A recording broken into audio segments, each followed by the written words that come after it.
ফুচকা ফুচকা আর ফুচকা। ফুচকার প্রতি একটা অদ্ভুত ভালোবাসা, একটা অদ্ভুত টান শুধু আমার নয়, অনেকের মধ্যেই এমন আছে।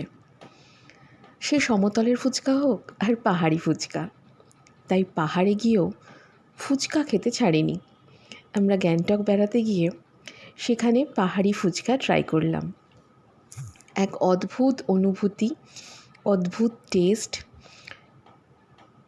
সমতলের থেকে একটু আলাদা। ফুচকার দেখতেও যেমন আলাদা ফুচকাটি খেতেও অন্যরকম। আমরা যেমন এখানে আটার তৈরি ফুচকা খাই, পাহাড়ে দেখলাম সেটি সুজির তৈরি ফুচকা। টেস্ট বেশ অন্যরকম লাগলো। ফুচকা মাখাটিও অন্যরকম।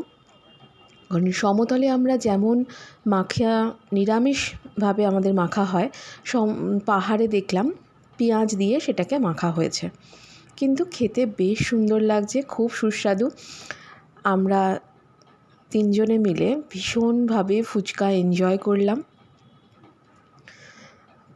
পাহাড়ে গিয়েও ফুচকাকে ছাড়িনি। ফুচকা সব সময় আমাদের সাথে আছে।